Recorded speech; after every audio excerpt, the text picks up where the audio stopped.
औज़ुबिल्लाहि मिनश्शैतानिर्रजीम बिस्मिल्लाहिर्रहमानिर्रहीम। फोत शुदगान का एहतराम। मुसलमानों के लिए इस्लाम जिस एहतराम और अज़मत का कायल है, इसे दो मरहलों में तकसीम किया जा सकता है। एक ज़िंदगी के दौरान में और दूसरा मौत के वक्त। जिस तरह इस्लाम ये नहीं चाहता कि किसी मुसलमान की तौहीन हो, इसी तरह मौत की सूरत में भी इसने मैयत के लिए मखसूस एहतरामात और अदाब मुकर्रर किए हैं और किसी तौर भी इस बात पर रज़ामंद नहीं कि मुसलमान मुर्दे की अहानत हो। इमाम अली अलैहिस्सलाम फरमाते हैं, मौत के बाद भी मुसलमान का एहतराम इसी तरह है जिस तरह उसकी ज़िंदगी में है। इस्लाम हुक्म देता है कि अपने मुर्दों को पानी से गुस्ल दो और ये अमल इसने दूसरों पर वाजिब किया है। पैगम्बर इस्लाम सल्लल्लाहु अलैहि वसल्लम फरमाते हैं, मेरी उम्मत पर वाजिब है कि अपने मुर्दों को गुस्ल दें और इन पर नमाज पढ़ें। और इमाम सादिक अलैहिस्सलाम फरमाते हैं, मुर्दों को गुस्ल देना वाजिब और लाजिम है। मुसलमान मुर्दे के बारे में इफ़्फ़त से मरबूत मसाइल की रायात मुकम्मल तौर पर इसी तरह की जानी चाहिए जिस तरह इसकी ज़िंदगी में की जाती है। लिहाजा ज़रूरी है कि मर्द को मर्द और औरत को औरत या इसका कोई महरम गुस्ल दे। एक दफ़ा इमाम सादिक अलैहिस्सलाम से सवाल किया गया कि अगर एक औरत सफ़र के दौरान फोत हो जाए और कोई औरत या दूसरा महरम इसके हमराह ना हो तो क्या करना चाहिए।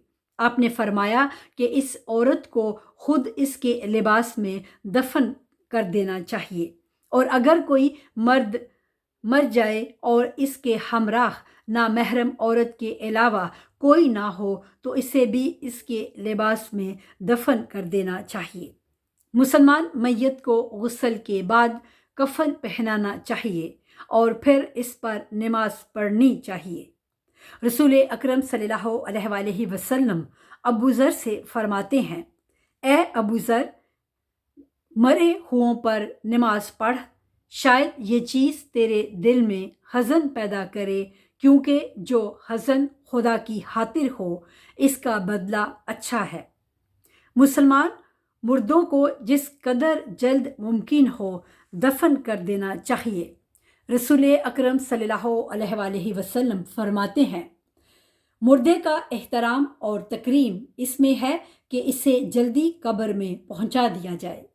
इस्लाम हुक्म देता है कि मुसलमान मुर्दों की तशयीह की जाए और इस वसीले से मुर्दे के एहतराम की अदायगी के साथ साथ मौत को याद किया जाए। रसूल अकरम सल्लल्लाहु अलैहि वसल्लम फरमाते हैं, बीमारों की आयादत करो और मुर्दों की तशयीह करो ताकि तुम्हें आखिरत याद आए।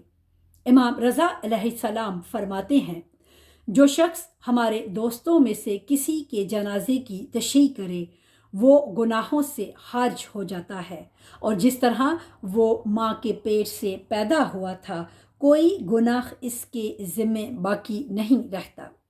लेकिन ये अमर काबिल तवज्जो है कि तशय्या के वक्त खुदा और आखिरत को याद करना चाहिए।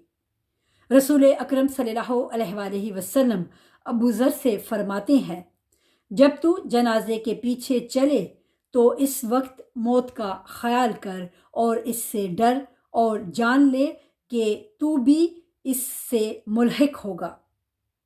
मरे हुओं को नेकी से याद करो। इस्लाम हुक्म देता है कि मरे हुओं को नेकी से याद करो और इनके लिए दुआ करो ताकि खुदा ताला इन्हें बख्श दे। एक दिन रसूल अकरम सल्लल्लाहु अलैहि वसल्लम एक जनाजे की तशयीह में चल रहे थे।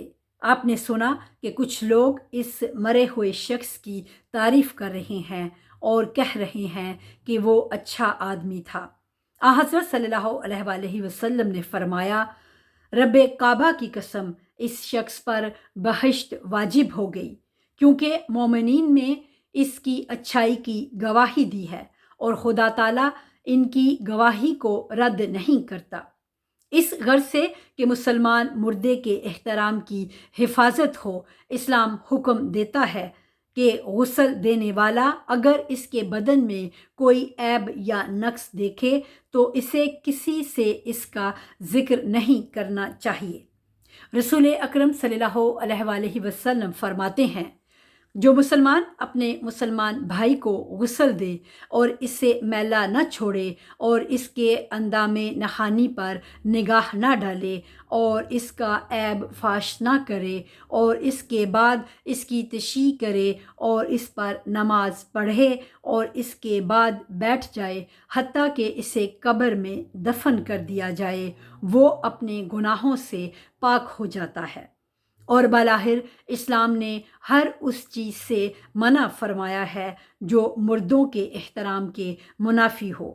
رسول اکرم صلی اللہ علیہ وآلہ وسلم فرماتے ہیں، اگر میں ریگزار پر یا دہکتی ہوئی آگ پر چلوں یا تیز تلوار کی دھار پر قدم رکھوں تو ان باتوں کو میں اس سے زیادہ پسند کرتا ہوں کہ کسی مسلمان کی قبر کے اوپر سے گزروں۔ نیز آپ فرماتے ہیں، خدا تعالیٰ نے چند چیزیں میری امت کے لیے ناپسندیدہ قرار دی ہیں۔ ان میں سے ایک یہ ہے کہ وہ قبرستان میں یا قبروں کے درمیان ہنسے۔ تاہم اسلام حکم دیتا ہے کہ مسلمان کبھی کبھی قبروں پر جائیں اور مرے ہوں کو یاد کریں اور مغفرت کے طلبگار ہوں۔ امام صادق علیہ السلام فرماتے ہیں، ایک مسلمان کے دوسرے مسلمان پر حقوق میں سے ایک یہ ہے کہ وہ اس کی قبر کی زیارت کرے۔